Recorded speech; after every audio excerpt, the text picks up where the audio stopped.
오늘 지난번에는 정반대로, 지난번에는 새하늘과 새 땅이 없었으면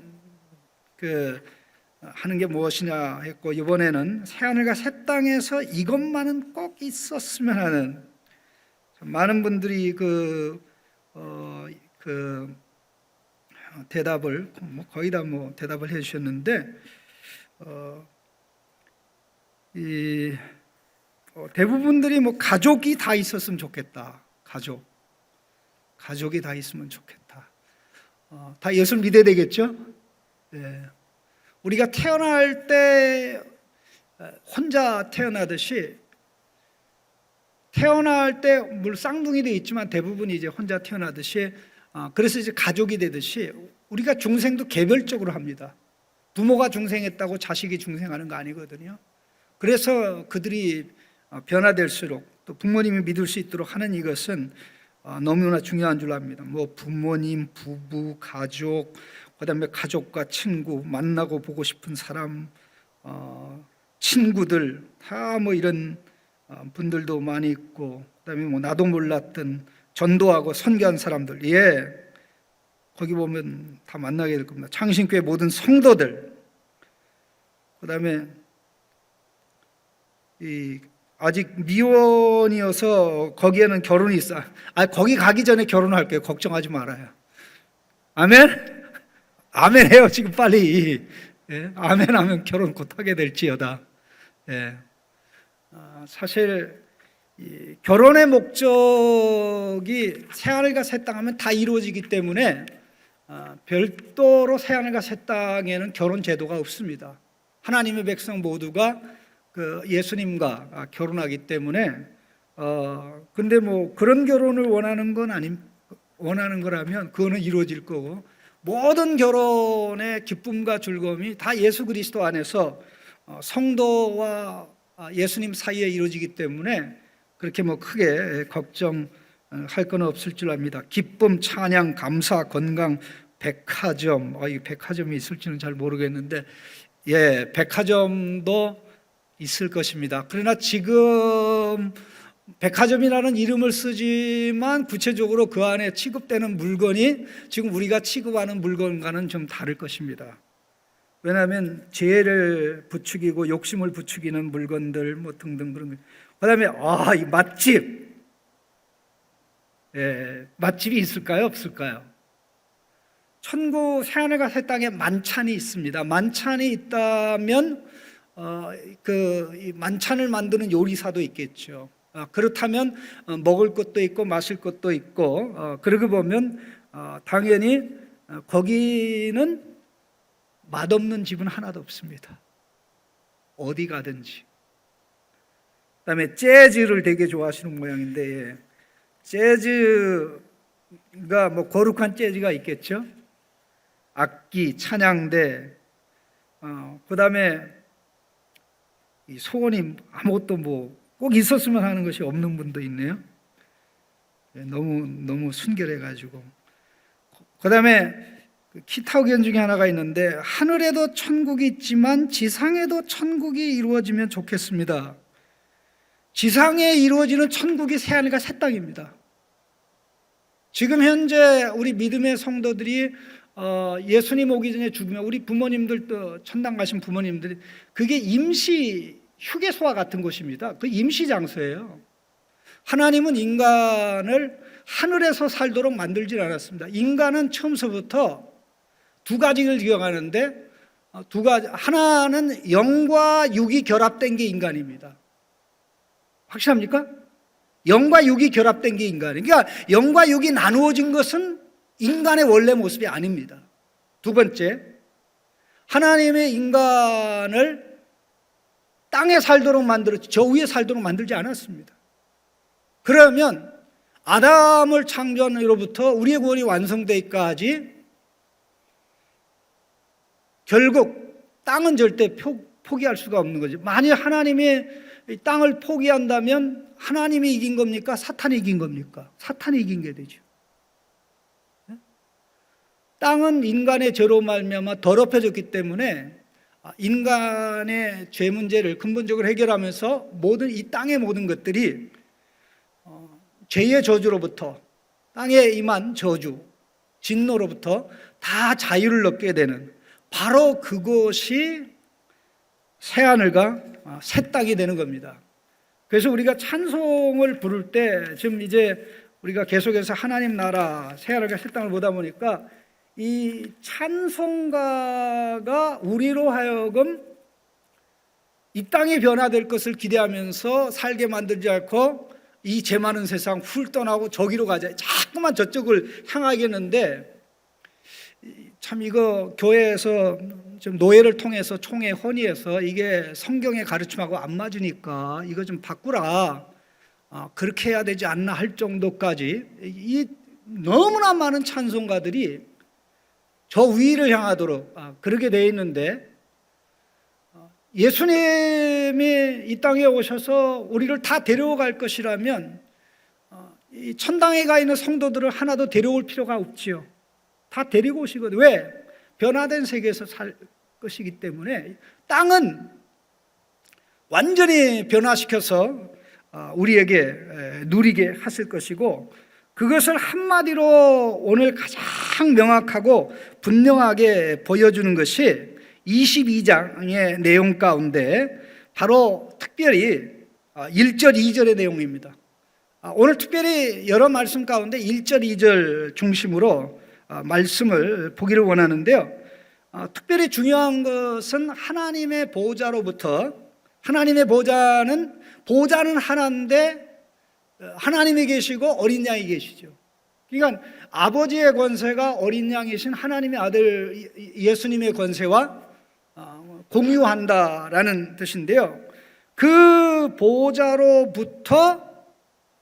보좌로부터 물이 흘러나오는 것입니다. 그럼 이게 가만히 생각해 보십시오. 보좌로부터 물이 흘러나오는데 그 물이 그 새하늘과 새 땅, 새 예루살렘 중앙으로 흐른다는 것은 새하늘과 새 땅 그 어디에도 생명의 생수가 흐르지 않는 것이 없다라는 것이죠. 에덴 동산은 온 땅 가운데 에덴 동산만 화려하게 잘 장식이 됐는데 나머지 땅은 개발해야 되는데, 이제 새하늘과 새 땅에서는 모든 것이 다 동일하게 하나님이 만든, 우리가 하늘과 땅이라고 그럴 때는 그냥 하늘과 땅만 얘기하는 게 아니라 보이는 것, 보이지 않는 것, 우주계, 은하계, 식물계, 동물계, 미생물, 이 모든 것이 다 포함되는 거거든요.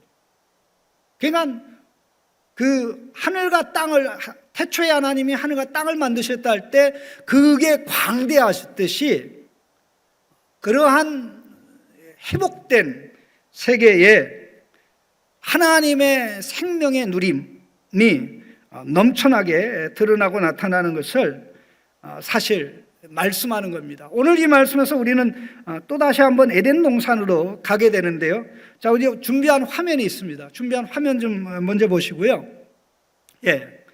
이 저쪽에 그 하얀 이 수정같이 맑은 그 보좌로부터, 수정같이 맑은 생명수의 강이 이 보좌로부터, 하나님과 어린 양의 보좌로부터 딱 흘러나와서 길 가운데, 새 예루살렘 길 가운데를 중앙로겠죠. 이게 딱 흐르면서 좌우에 나무가 즐비하게 들어섰는데, 그 나무의 이름은 무슨 나무입니까? 생명나무입니다. 생명나무.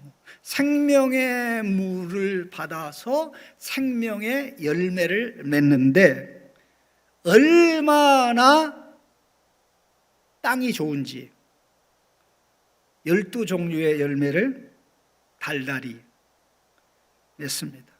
그래서 12 곱하기 12 하면 144, 결국 하나님 백성의 숫자가 되죠. 새 예루살렘 성도 그렇고 성곽의 규모도 그렇고 모든 것이 하나님 백성의 영광스러운 모습. 그래서 제가 누누이 말씀드린 게, 새하늘과 새 땅은 성도의 모습이면서 우리가 살게 될 새하늘 새 땅의 모습이고, 이 두 모습은 우리를 구원하시는 성삼위 하나님의 영광을 그대로 드러내고 나타낸다라는 사실입니다. 자, 그러면 이 가운데 우리가 주목을 해야 될 것이 다음 내용입니다. 우리 창세기 1장과 좀 비교를 해볼 텐데요. 그 에덴 동산에는 이 에덴산에서 물이 흘러내려와서 에덴 동산을 적십니다. 그리고 에덴 동산을 적셔서 물이 사방으로 세계를 향해서 흘러가는데, 그 에덴 동산에는 많은 과실수가 있습니다.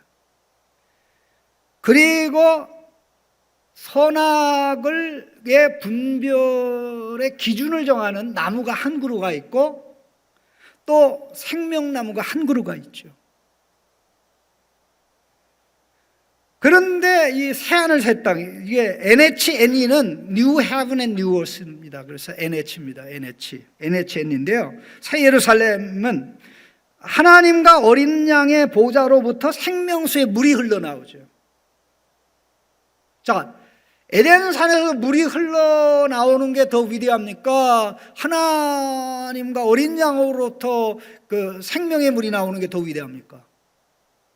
생명의 물이 나오는 거죠. 근데 거기 물이 흘러나와서 이제 한없이 어디까지 흘러가는 거예요? 에덴 동산만 적시는 게 아니고 온 세상 전체가, 새하늘 새 땅 전체가 에덴 동산을 능가한다는 것이죠. 왜 에덴 동산을 능가할까요? 거기에는 선악을 분별하게 하는 나무가 있어요, 없어요? 없어요. 다시 우리가 에덴 동산으로 돌아가지 않는다는 것입니다. 3절에 다시 저주가 없으며라는 표현이 뭡니까? 아담의 죄로 인해서 땅에 임한 저주가 시작된 곳이 에덴 동산이죠. 그래서 땅이 저주를 받아서 열매를 맺지 못하죠. 그래서 노동을 하려면 기쁜 노동이 아니라 괴롭고 힘든 노동이 되죠. 그런데 얼마나 이제 모든 것이 다 변해서 생명이 넘쳐나는 이런 모습인데요. 이 이미지를 통해서, 이 그림을 통해서 하나님께서 우리에게 알게 하시고자 하는 것이 무엇일까요? 그것은 성전이신 하나님으로부터 나오는 생명의 물인 성령님이 하나님 백성에게 한없이 끝없이 공급돼서 하나님의 백성이 새하늘과 새 땅에서 하나님이 기뻐하는 열매를 맺으면서 또 열매를 누리면서 살아가게 될 것을 보여주는 내용입니다. 일단 제일 중요한 내용이, 이 말씀은 에스겔 47장에 하나님께서 에스겔을 통해서 환상으로 에스겔에게 보여주신 것입니다. 다음 화면 보십시다. 47장 1절을 같이 한번 읽어보실까요? 그가 나를 데리고 성전문에 이르시니 성전의 앞면이 동쪽을 향하였는데 그 문지방 밑에서 물이 나와 동쪽으로 흐르다가 성전 오른쪽 제단 남쪽으로 흘러내리더라. 이 에스겔의 환상 성전인데 동문은 영광의 하나님이 들어오는 것입니다. 그 영광의 하나님이 들어오신 것을 에스겔의 환상 가운데 봤는데, 바로 그 동문 밑에서 물이 흘러나와 가지고 남쪽으로 흘러서 아라바 쪽으로 가서 사해 바다에 이르게 된 것을 그려주고 있는 게 에스겔 47장입니다. 그래서 우리가 다 알지 않습니까? 처음에는 발목, 그 다음에 이 발등, 발목, 그 다음에 허벅지, 그 다음에 수영해도 건너가기 힘든 강이 되었다라고 이야기하는데, 거의 맨 마지막 부분에 12절에 이런 내용이 나와 있습니다. 같이 읽겠습니다. 강 좌우가에는 각종 먹을 과실수가 자라서 그 잎들이 시들지 아니하며 열매가 끊이지 아니하고 달마다 새 열매를 맺으리니 그 물이 성소를 통하여 나옴이라. 그 열매는 먹을 만하고 그 잎사귀는 약 재료가 되리라.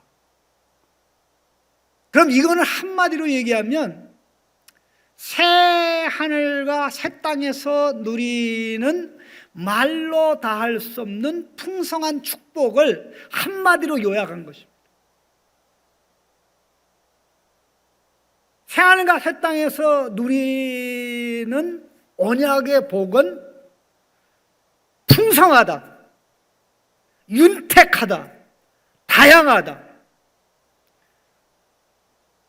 땅의 저주가 없으니까 땅의 저주만 없을 뿐만 아니라 그 땅에, 새 땅에 사는 하나님의 모든 백성이 변화된 백성이기 때문에, 예수님을 닮은 백성이기 때문에 그들이 하는 모든 것들이 하나님의 영광과 존귀를 드러내는 쪽으로 나가게 되는 것입니다. 그런데 이 그림은 도대체 뭘 가르쳐 주는 거냐라고 얘기할 때 좀 더 정확하게 말씀드리면, 제가 계시록은 새로운 교훈을 가르친다고 그랬습니까? 앞에서 가르친 내용을 그림 언어로 정리해 준다고 그랬습니까? 그림 언어로 정리해 준다고 그랬죠. 이것은 하나님의 백성이 예수님의 십자가 부활의 결과로 말미암아 성령을 받아서 하나님이 기뻐하는 열매를 맺으며 누리며 살아갈 것을 보여주고, 이것이 새하늘과 새 땅에서 최종적으로 성취될 것을 그림으로 보여주는 것입니다. 특별히 이 계시록은 사도 요한이 기록이기 때문에 요한복음을 통해서 이 본문을 보면 그 그림이 아주 명확합니다. 요한복음 4장 14절입니다. 같이 읽겠습니다. 내가 주는 물을 마시는 자는 영원히 목마르지 아니하리니 내가 주는 물은 그 속에서 영생하도록 솟아나는 샘물이 되리라. 예수님이 수가성, 물 길러 나온 수가성 여인에게 하신 말씀 아닙니까? 내가 주는 물을 마시는 영원히 목마르지 아니하리니 내가 주는 물은 그 속에서 영생하도록 솟아나는 샘물이 되리라. 자, 그러면 성령의 샘물을 예수 믿는 우리가 마시기 시작합니다. 이게 시작입니다. 그럼 이 샘물이 영생에 도달할 때까지 이르게 되는데, 그 영생에 도달해서 누리게 되는 그 물, 성령의 물, 그것을 그려주는 게 오늘 22장에 나오는 바로 보좌에서 흘러나오는 생명수의 모습입니다. 예수님은 이것을 이미 강으로 묘사하신 바가 있습니다. 7장 37절 38절에 보면 예수님이 하신 말씀 중에 누구든지 목마르거든 내게로 와서 마셔라. 이는 내게로 와서 마셔라. 나를 믿는 자가 성경 이름같이 그 배에서 생수의 강이, 원문에는 강들로 나옵니다. 생수의 강들이 흘러나오리라. 물이 예수님에게, 성령의 물이 예수님에게서 나와서 성도들을 채우고 성도들에게서 또 흘러나와 생명의 활동이 넘쳐나게 하는, 예수님이 이 말씀을 했을 때 염두에 뒀던 내용이 뭐냐면요, 에스겔서 본문일 뿐만 아니라 이사야서에 나오는 이 광야의 샘물, 광야의 샘물이 솟아나는 우리 그런 노래가 많이 있지 않습니까? 그런데 광야의 샘물이 솟아나니까 어떻게 됩니까? 꽃이 피고 나무가 생기고 그 나무에서 열매 맺는, 그야말로 광야가 정말 낙원과 같은 그런 세계로 변하는데, 그것은 죄로 말미암아 항폐하게 된 하나님의 백성이 성령을 받아서 열매 맺는 삶을 살 뿐만 아니라, 단지 지금은 우리가 성령을 받아서 열매 맺는 삶을 살지만 생활의 가의 땅에서는 환경까지도 다 변화돼서 우리와 환경, 하나님이 이게 셋이 삼위일체가 되어 영광과 존귀함 가운데 나가게 되는 것입니다. 자, 이제 계시록으로 오면 이 부분을 좀 더 또 다른 관점에서 말씀을 하는데요. 계시록 7장 17절에 14만 4천이 참여하게 될 특권을 언급하는 가운데 여기 뭐라고 말씀하고 있습니까? 같이 읽겠습니다. 이는 보호자 가운데 계신 어린 양이 그들의 목자가 되사 생명수 샘으로 인도하시고.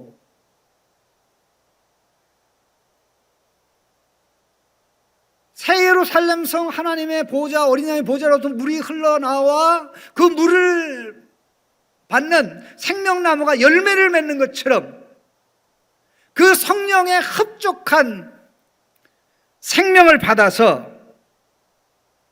한없이 끝없이 풍성하고 다양하고 만족과 기쁨과 희열을 주는 열매 맺는 하나님의 아들, 딸들이 우리가 되어질 것을, 최종적으로 그것이 이루어질 것을 보여주는 것입니다. 그래서 21장 6절에도 이미 봤습니다마는 21장 6절에 어떻게 되어 있습니까? 내가 생명수 샘물을 누구에게? 목마른 자에게 값없이 주리니. 이것도 바로 5절에 내가 만물을 새롭게 하노라 하면서 그 중심적으로 누리는 복을 얘기할 때 생명수 샘물을 누리는 것을 말씀한 겁니다. 그리고 계시록을 거의 끝내면서 22장 17절 같이 읽겠습니다. 성령과 신부가 말씀하시기를 오라 하시는도다. 듣는 자도 오라 할 것이요 목마른 자도 올 것이요 또 원하는 자는 값없이 생명수를 받으리라 하시더라. 우리는 예수 그리스도 안에서 값없이 성령의 생수를 받아 누리지만 예수님은 우리가 이것을 받아 누릴 수 있도록 엄청난 대가를 지불한 것입니다. 대가를 지불한 것입니다. 그렇다면 이것을 성령과의 관계에서 설명한다고 그럴 때 어떻게 설명하겠습니까? 특별히 요한복음 14장, 15장, 16장은 예수님이 십자가의 길을 가심으로 말미암아 하나님의 백성이 성전이 되고 성전된 제자들이 성령을 받아 성령의 인도를 받아갈 때 열매를 맺게 될 것을 보여주고 있습니다. 그 중에 가장 대표적인 말씀이 15장입니다. 요한복음 15장, 우리 화면 다음 화면 좀 보시기 바랍니다. 5절과 8절인데 5절 좀 같이 읽겠습니다. 나는 포도나무요 너희는 가지라. 그가 내 안에 내가 그 안에 거하면 사람이 열매를 많이 맺나니 나를 떠나서는 너희가 아무것도 할 수 없음이라. 예. 자, 이거 지금 현재 우리의 삶을 얘기하는 겁니다. 우리가 열매를 맺으려면 누구 안에 있어야 됩니까? 예수님 안에. 어떻게 예수님 안에 있을 수 있습니까? 성령의 역사를 통해서. 성령이 우리 안에 계신 것은 예수님이 우리 안에 계신 겁니다. 예수님이 우리 안에 계신 것은 우리 성부 하나님께서 우리 안에 계신 것입니다. 가지가 열매 맺는데 필요한 모든 자원이 뿌리로부터 올라와서 나무 둥치를 통해서 이제 가지로, 줄기를 통해서 가지로 또 나뭇잎으로 가는 것이죠. 그런데 8절에 뭐라고 말씀합니까? 8절 보십시다. 너희가 열매를 많이 맺으면 내 아버지께서 뭐라고요? 영광을 받을 것이요 너희는 내 제자가 되리라. 너희는 내 제자가 되리라. 자, 우리가 지난번에 계속 봤습니다. 이 새하늘과 새 땅은 하나님의 영광으로 가득 차고 하나님 백성의 영광으로 가득 차고 하나님의 영광을 반영하고 반사하는 모든 피조물들이 하나님을 드러내고 나타난다라고 그랬습니다. 그러면 지금 현재 우리가 성령과의 관계가 어떻게 되는지 한번 가만히 생각해 보십시오. 이 부분은 굉장히 중요합니다. 다음 화면입니다. 자, 신자는 성령의 열매를 맺고 있는데 지금 현재는요 좀 불완전합니다. 부분적입니다. 우리의 영은 예수 생명을 가진 영으로 중생했습니다. 그러다 보니까 예수 생명을 가진 우리 영은 성령님과 하나님, 짝꿍이에요. 성령님과 하나 돼. 성령이 원하는 방향으로 영이 하나가 돼 있어요. 성령님도 우리가 하나님 자녀라고 얘기하고 중생한 우리 영도 우리가 하나님 자녀라고 얘기해요. 성령님이 하시는 일에 100% 예수 생명 가진 우리 영이 동의하고 기뻐하고 즐거워합니다. 그런데 문제는 지금 현재 우리 몸이 죄의 몸, 죽을 몸이에요. 죄를 다 벗지 못했어요. 그러니까 죽음을 벗지 못한 거죠. 자, 그러다 보니까 이 부득불을 다른 말로 얘기하면 실수로, 원하지 않는데 실수로 죄의 열매를, 육신의 열매인 죄의 열매를 맺죠. 죄가 시키는 대로 살아가다 보면 결국 부정한 열매, 부끄러운 열매가 맺어지는 거죠. 그러나 신자가 그런 열매를 맺을 때 기뻐하지 않죠. 근심하죠. 그래서 중요한 표현이 부득불. 아직 우리 구원이 다 완성되지 않았어. 육신이 성령의 이끌림을 받지 못하기 때문에 일어나는 거죠. 그렇지만 그럼에도 불구하고 성령의 열매를 맺어가고 있죠. 성령의 9가지 열매는 지금 맺고 있는 겁니까? 새하늘과 새 땅에 가서 비로소 맺을 겁니까? 지금 맺고 있는 거예요. 지금 불완전하고 온전하지만 완전하지 않지만 100점짜리는 아니지만 성령의 각종 열매를 맺어가는 삶이 아니라면 새하늘과 새 땅은 우리하고는 아무 관계가 없습니다. 육을 위해서 심는 자는 육으로부터 썩어질 것을 거두어 성령으로부터 심는 자는 성령으로부터 영생을 거두리라고 말씀하지 않았습니까? 자, 우리의 미래입니다. 여기 새하늘과 새 땅에서의 모습이지요. 근데 놀라운 것은 지금 현재 우리 영혼의 상태하고 새하늘과 새 땅에 가서 우리 영혼의 상태가 똑같아요. 거기에 관한 한 새롭게 변화될 게 없습니다. 그런데 죄의 몸이 죽을 몸이 없어지죠. 그 대신 어떻게 됩니까? 성령과 하나 된 부활한 몸, 100% 성령 충만한 몸이 됩니다. 아멘? 이걸 가르쳐 신령한 몸이라고 하는 것입니다. 스피리추얼 할 때 큰 S자입니다. 스피리추얼, 성령으로 가득 찬, 혹은 스피릿풀, 성령으로 채워진 몸.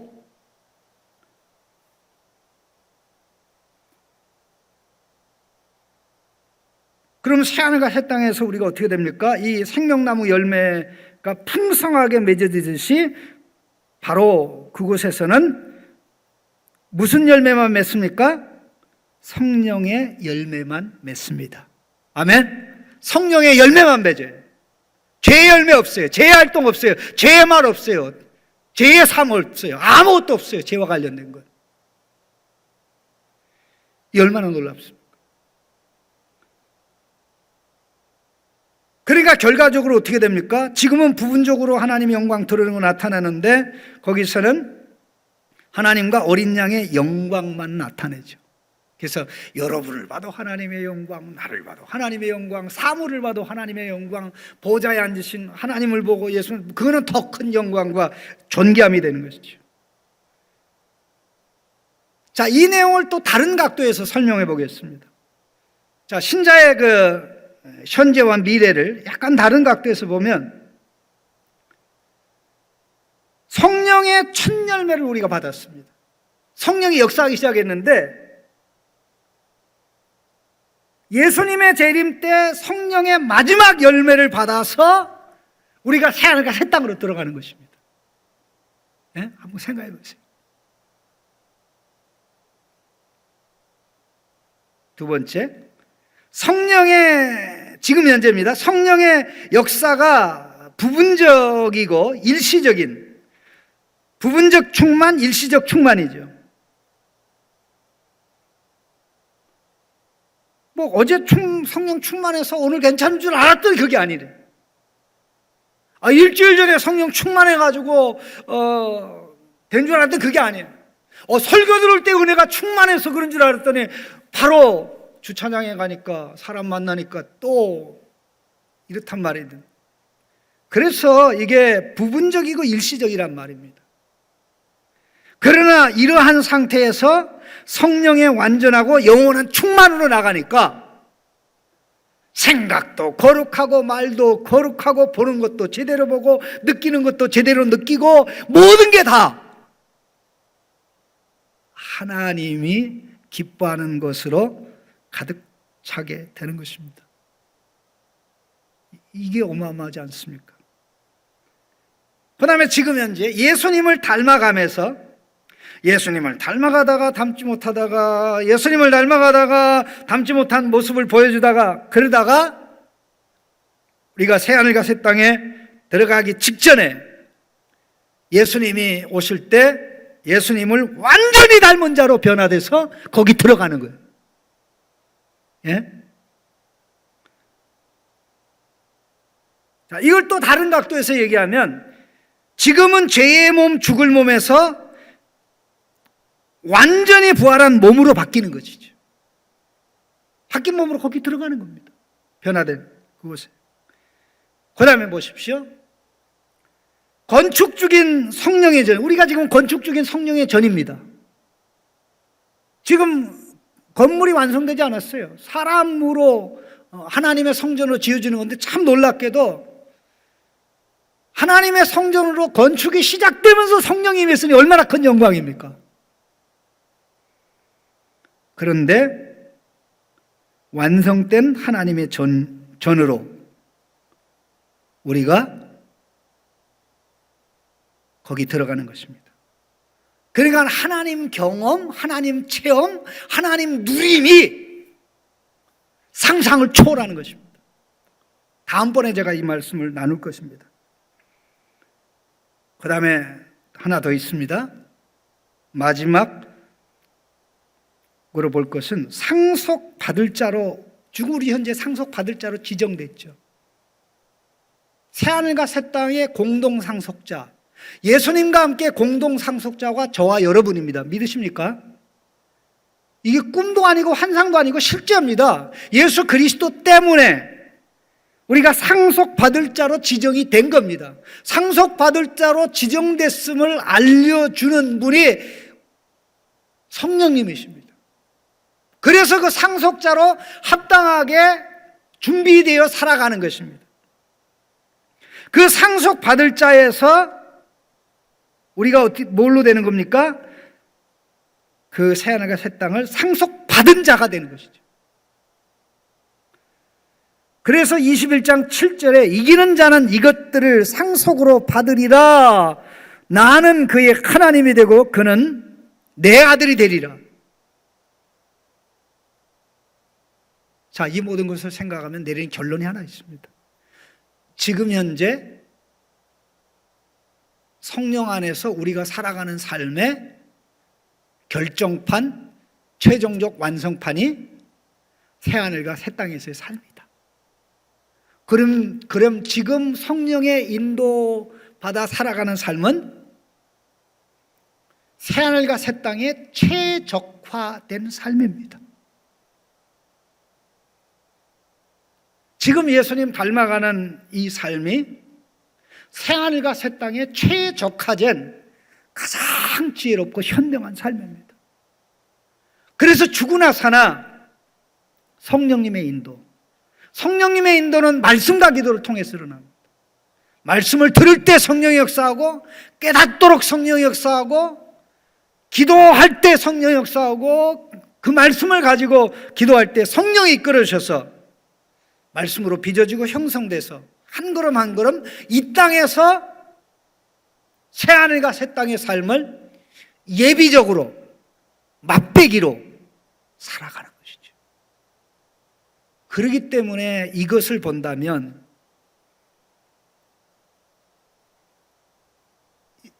이것을 놓친 인생은, 이것과 관계없는 인생은, 이것과 관계없는 성도는 신앙생활 건강하는 게 아니다, 건강하게 하는 게 아니다 하는 이것을 다시 한번 성경의 마지막 부분에서 확인시켜주면서 신자는 어떤 경우에도 이 최고의 영광의 자리에서 멀어지는 그런 삶을 살아서는 안 된다고 말씀하는 것입니다. 기도하겠습니다.